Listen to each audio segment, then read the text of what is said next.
Ladies and gentlemen, to MBR, or as we like to call it around here, Nothing But Rants, the show where I find topics that I'm oddly passionate about and I pontificate upon them. These are not hot takes, but rather takes that I'm hot about.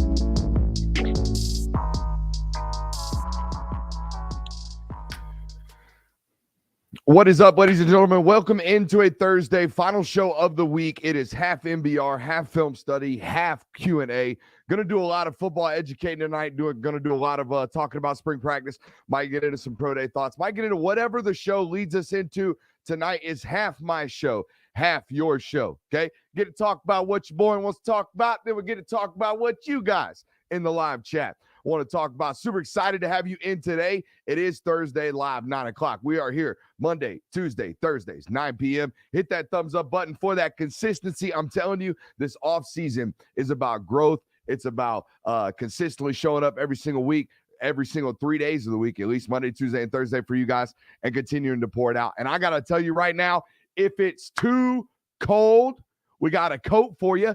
If it's too sunny, we got some sunglasses. All right, you guys know I'm a father. My son comes bebopping into the studio all the time, and he's like, Dad, Tardo want to go park.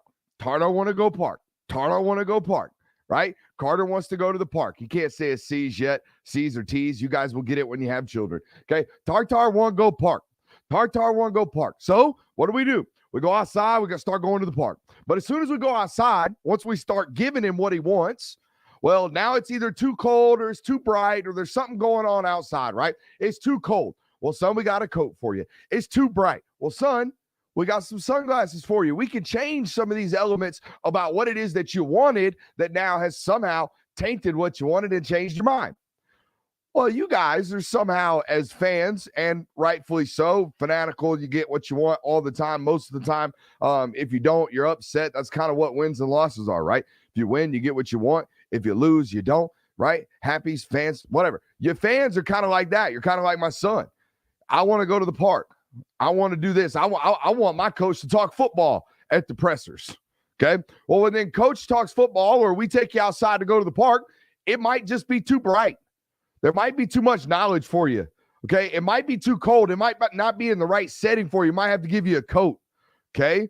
Again, when a coach is at the podium, and you guys tell me all the time, especially in the Georgia space, you want your coach to start talking about football. Talk about football, please. I am tired of hearing coach talk about whether or not Jimmy is a game time decision for the night time this week. Can we please talk about football?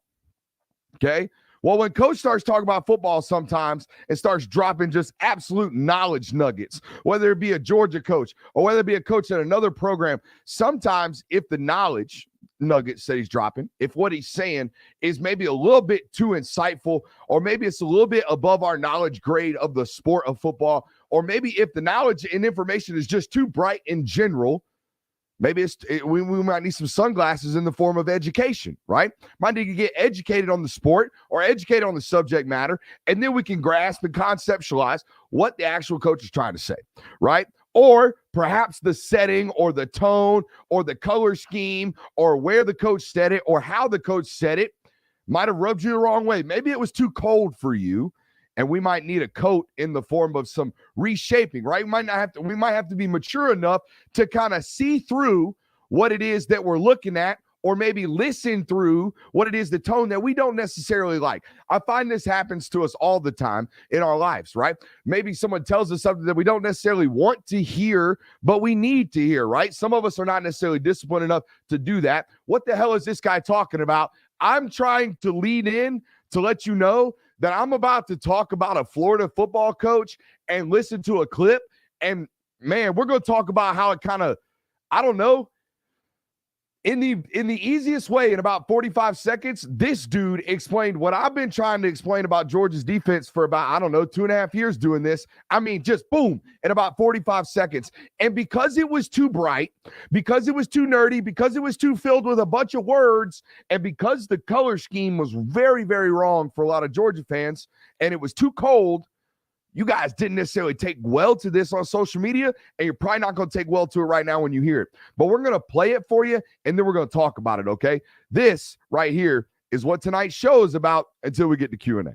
Football is. We don't have a toolbox. We like to say we have a tool shed of scheme. You know what I mean? Our deal is we're going to be multiple four-down front team that play split safety, man match, and middle field close coverage.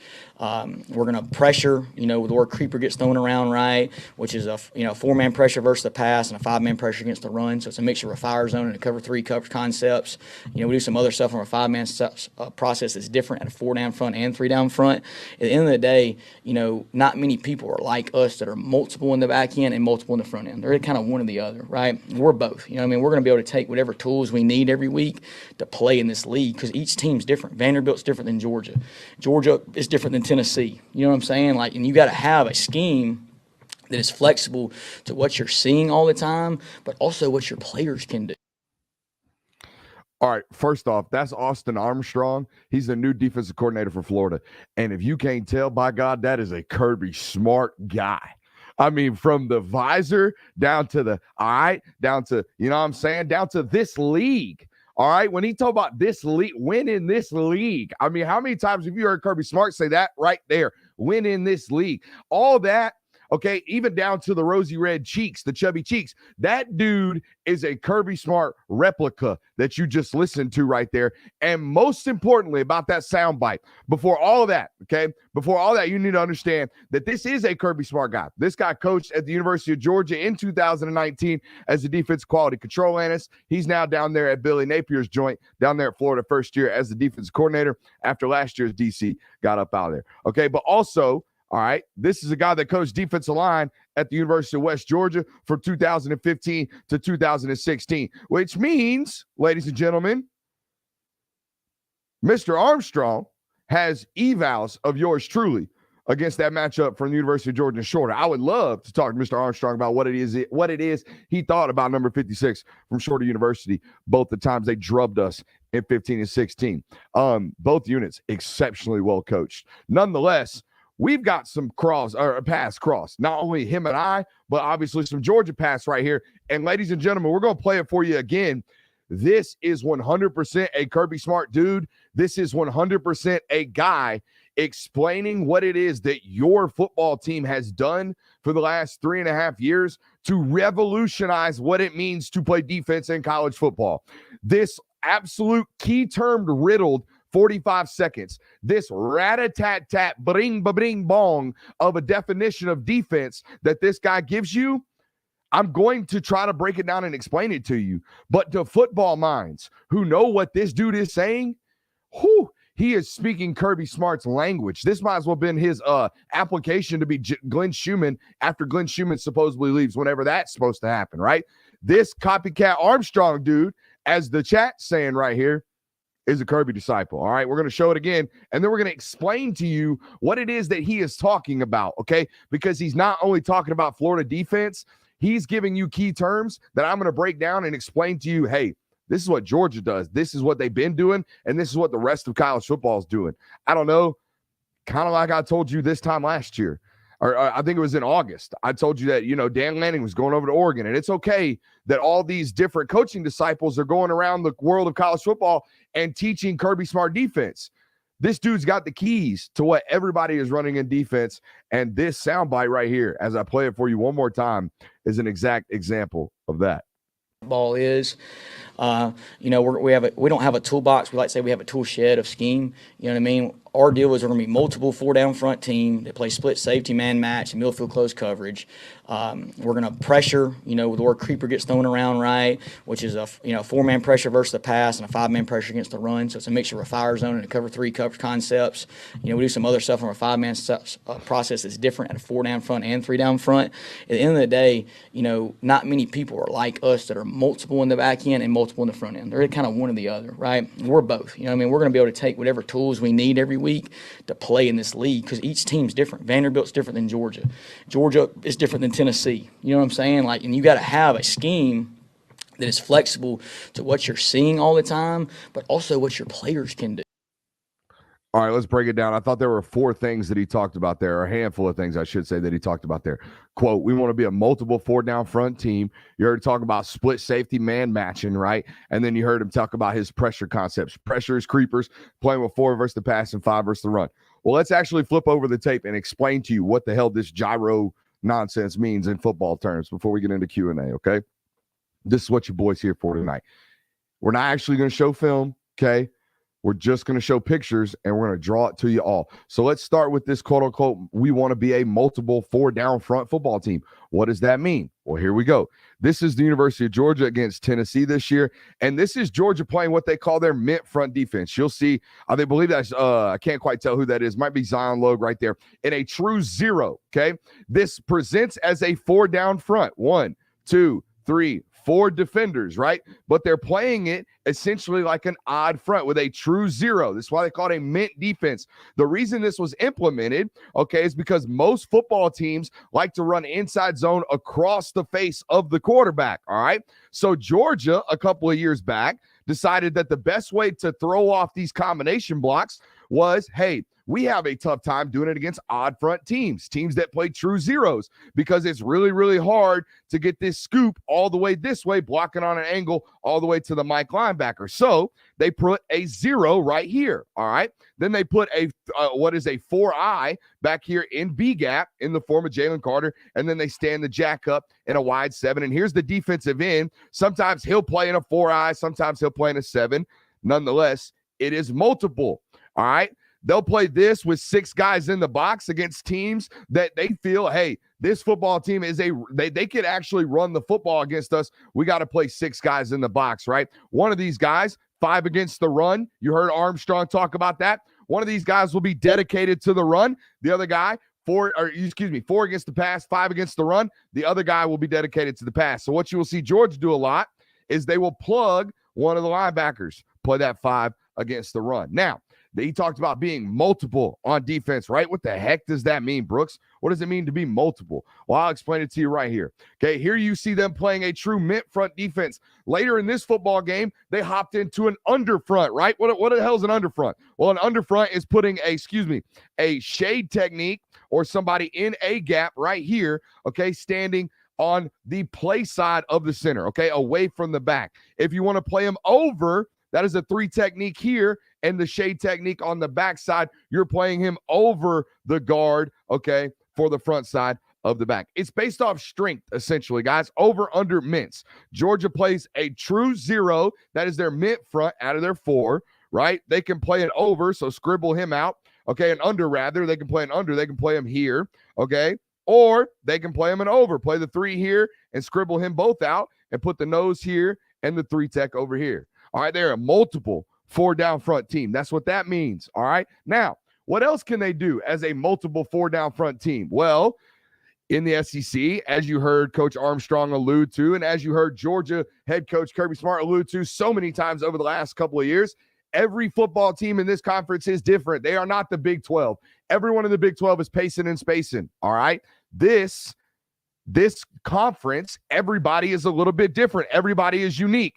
Mississippi State is super spread out. Look how wide these gaps are, right? Super wide gaps, super wide spacing between the back and the quarterback. Weird relationships in general. So what does Georgia do? Georgia responds by spreading the box as well. I call this a deuce front. Don't know what other guys call it. I call it 2 twos. That's why I call it a deuce front, right? You got 2 guys head up the guard, wide 9s, all right, out here.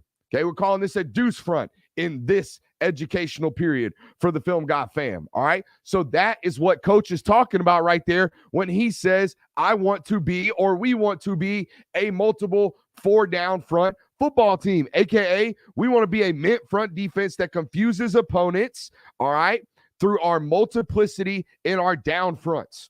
The guys on the down lines of scrimmage are the ones that allow us to confuse. All right, now, let's get back into some more of these things that he mentioned, right? He talked about in this clip wanting to play, where is it at right here? Playing 4 versus the pass and 5 versus the run. Let's talk about this right quick. You've heard Kirby Smart talk about defending the run with 6. This is a simple concept as well that they're playing, right? When they rush the passer, Okay, they want to rush with 4. Georgia does as well. You don't see Georgia do a lot of blitzing. That is the difference in definition, right? Blitzing is we're sending 6. Pressure is we're sending 5. So you heard him talk about pressures or creepers, right? What a pressure is what Georgia's doing right now. They're already sending pressure. Smile Mondon's going to fire right here against the pass, right? That would be a quote-unquote pressure.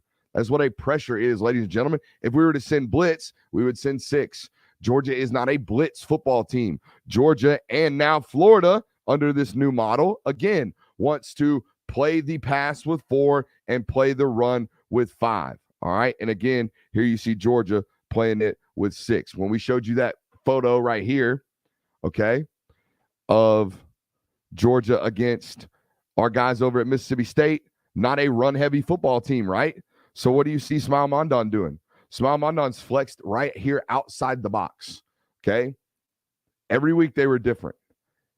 This week, Smile's responsibility was to man match, which is what we're going to talk about here in a second, okay? So that's what he's talking about. When he's throwing all these flash terms at you, this is what it actually looks like in football, being a multiple 4-down front football team.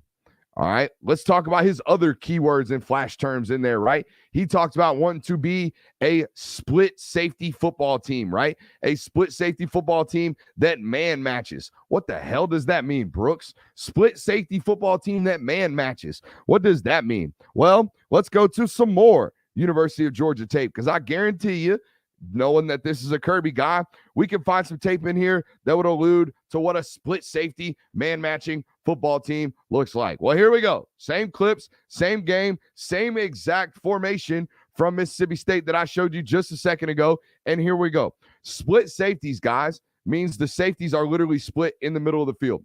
This is what we would call a mofo. Okay. The middle of the field is open. You heard him talk about middle field open, middle field closed defenses. Georgia plays 2 high sometimes. They'll play some single high in a second. We'll show you what's different essentially with Georgia. But what does man match mean? All right, right now, okay, butts to the sideline. Javon Ballard, as this play develops, his eyes begin to creep towards the quarterback.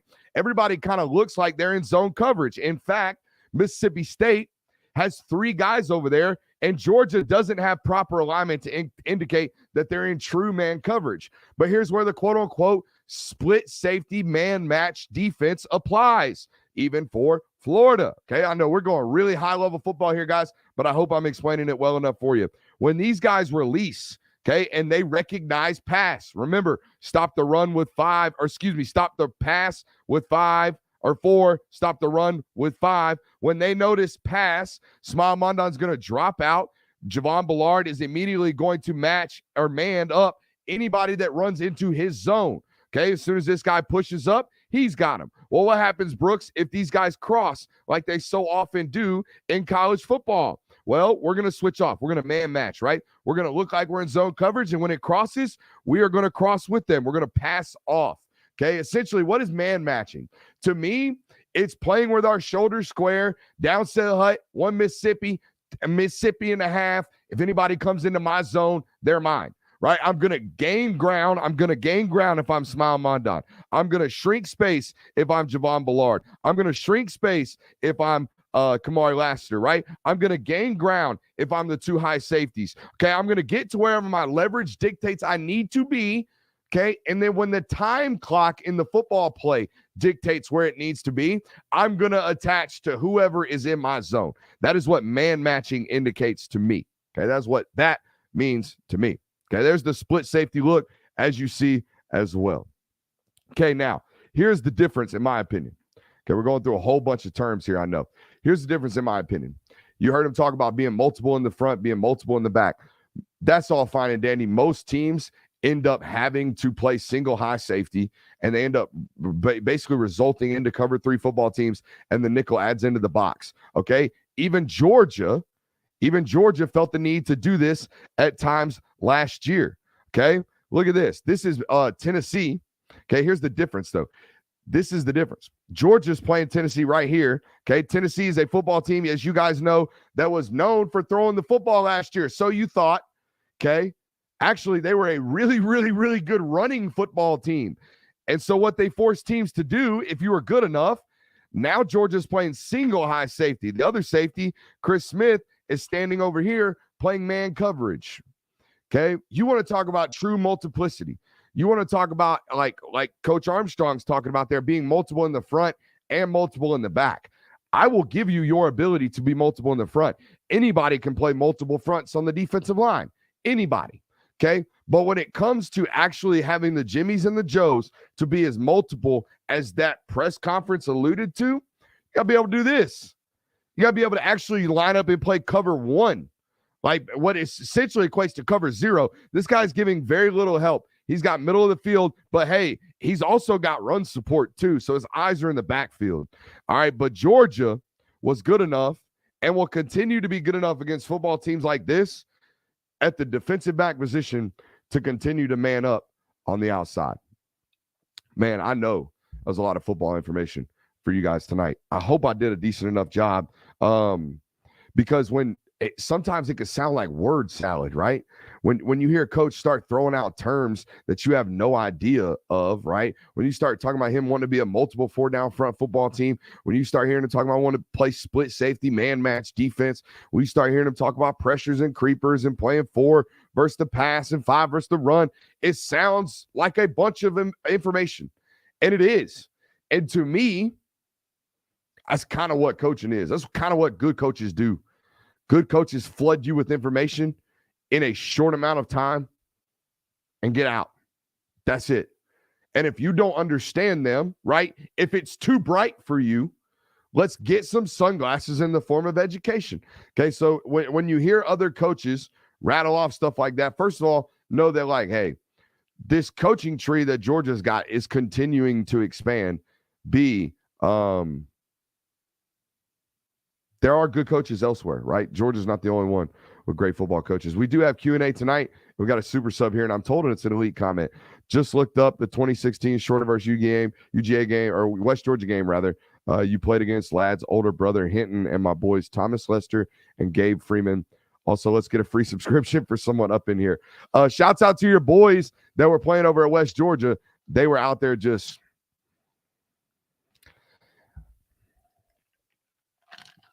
criminal behavior from West Alabama, West Georgia, and Valdosta State over my 5-year college career.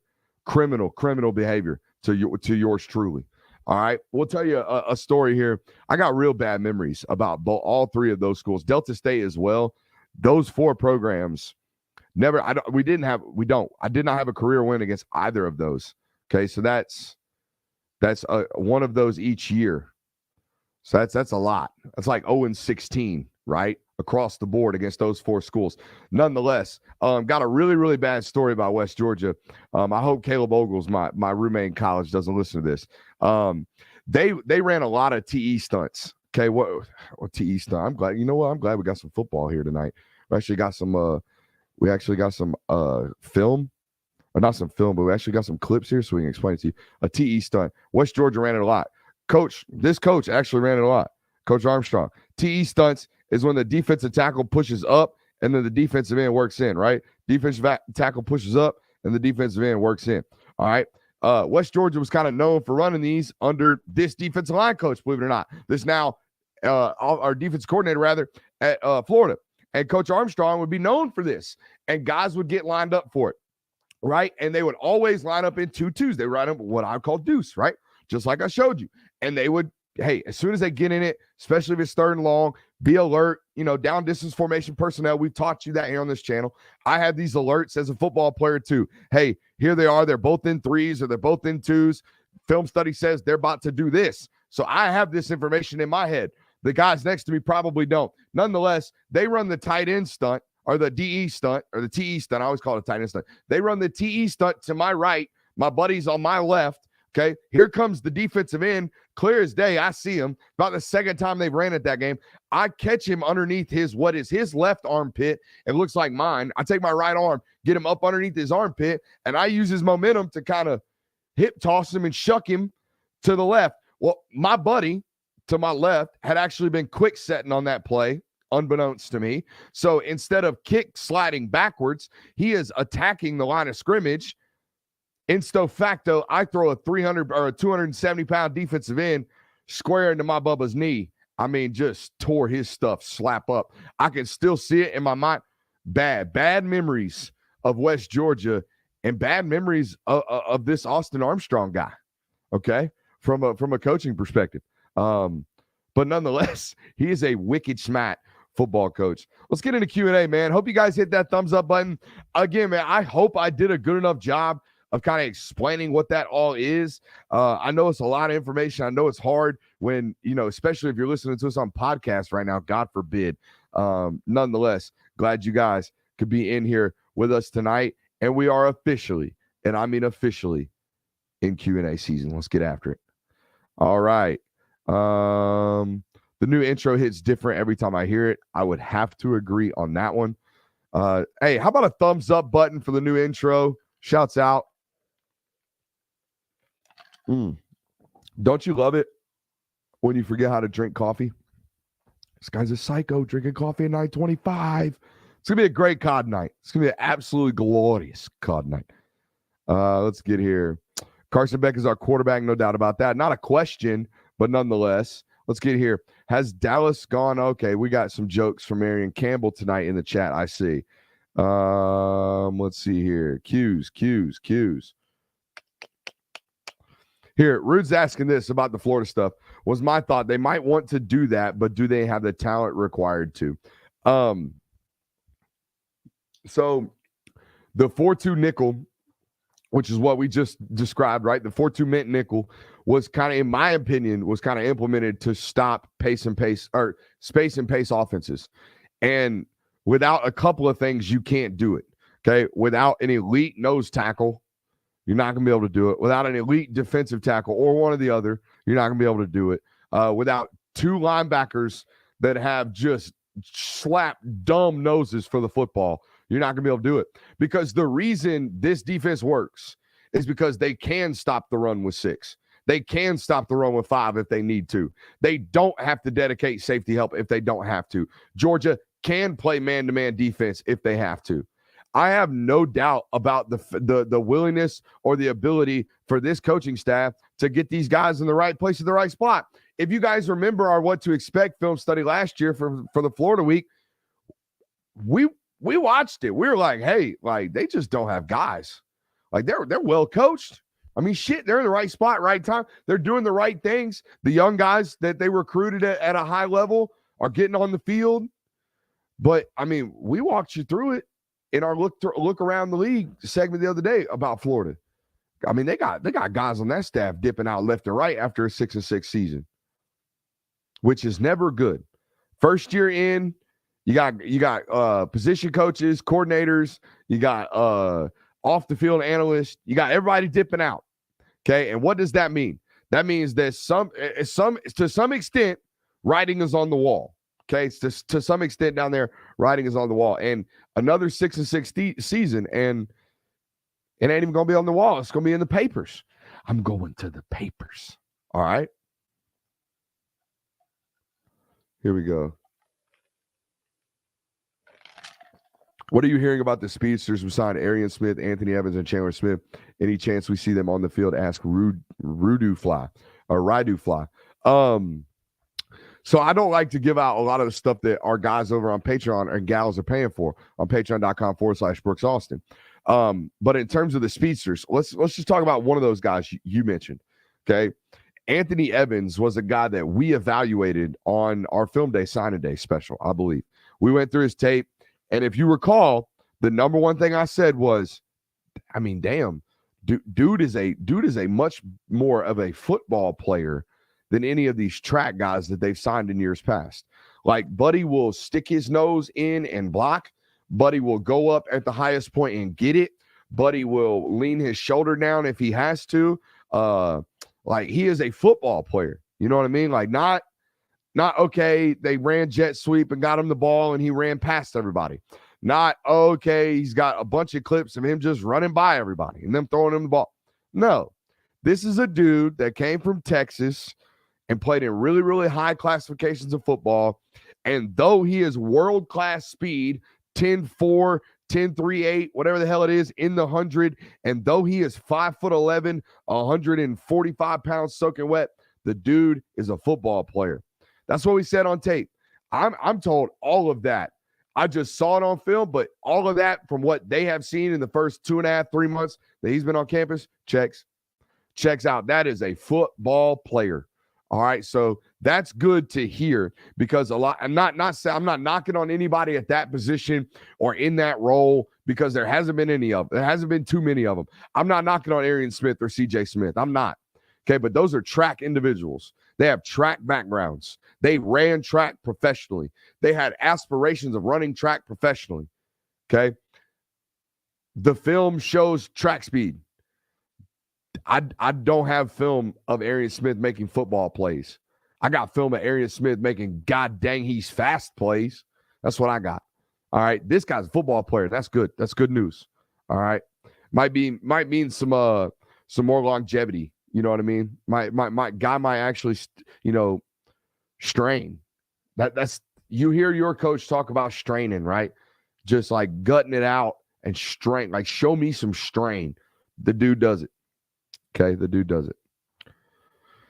Yeah, like Rude says here, make sure you get all your questions with a question mark in there. Who is our sponsor? Hey, right now, I'm going to be honest with you. We do not have a keynote sponsor. I've always been a proponent of not bogging you guys down with like, oh, every time I read a segment, and that segment was brought to you by Shure Audio Mics. Download Shure Audio Mics today at promo code Film Guy. Like, as much as I enjoy sponsorship opportunities, as much as I enjoy all of that, I'm not going to continue to just, hey, use a promo code once and they get your subscriptions and you continue to use their platform, but there's no service back to the network, right? We are looking for, okay, and if you're a business owner and you watch us, that's fine. I'm open to anything. We just don't do the. I want a partner. I want someone who wants to be a part of this and wants to be around this. And yeah, if they can financially support it to put their logo on it, hell yeah, let's do it. All right. But what we're done doing is passerbys. All right. So we're done doing passerbys with the sponsor. Marion, I'm starting to think you work for them though, because you stay on the Gramco stuff. Gramco, great company. Let's get on. Any intel on how Smoke has adjusted to UGA?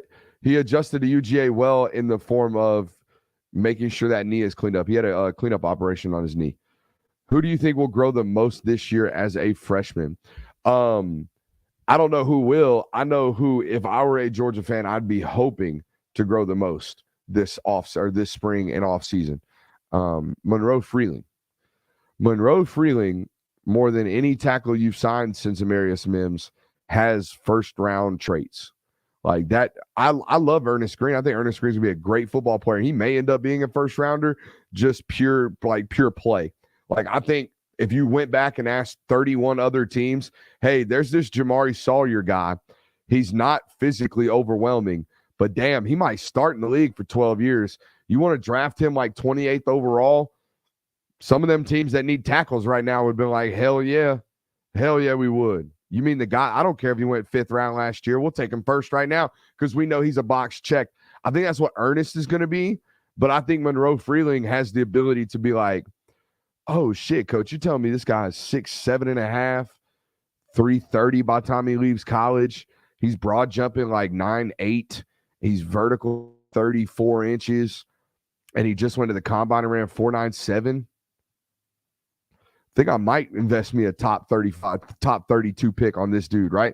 That's who Monroe Freeling could be. But that being said, I've seen him play football. And I think Monroe would tell you this. He is very, I'm not very, technically sound-wise, he's a little bit away from playing football at the SEC level. Now, here's something that these super athletic dudes have. And I'm not saying he's this guy, so don't go crazy when I say this. But these super athletic guys, as my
And we're back.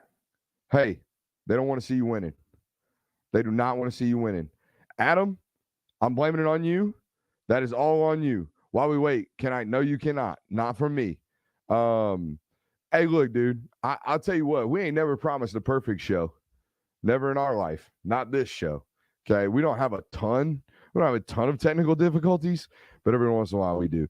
How is the recruiting looking for this upcoming weekend? Kevin Craig asked a great question. Dylan Rayola going to be in town. That's good news, right? You got some commits coming to town, too. I think Zacoby White's in town as well. We have a full list over on dogsdaily.com/Brooks Austin that I should be reading off of right now. But I know they're super excited about it. I know the people that I spoke to within the building, this is known as like the 5-star weekend. They try to bring in as many, star-studded folks as they possibly can to come watch practice. Here's one thing I know about recruiting at the University of Georgia. One of their best recruiting pitches is actually practice in and of itself. I cannot tell you how many recruits will tell me that the reason that they committed to Georgia was because of the environment or because they went up and saw practice and thought it was a place that they fit in. That's the type of vibe that you get around. It's the type of vibe that super ultra alpha competitive people respond to. So I don't know much about Dylan Rayola, but I would imagine someone that is that good at what they do is definitely a competition-aholic type of football player. This thing's going completely haywire. I'm going to end it before everything just goes to shit. Hit that thumbs up button before you guys leave, man. Love you. Appreciate you. See you next time. Good Lord.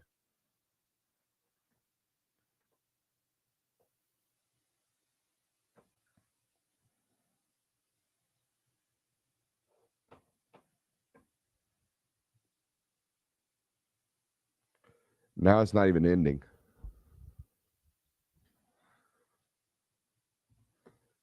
Good thing I'm smart and didn't do anything. How are you guys today? We're going to have to go into another studio off the laptop over here. We're going to have to end the broadcast. See ya. Love you.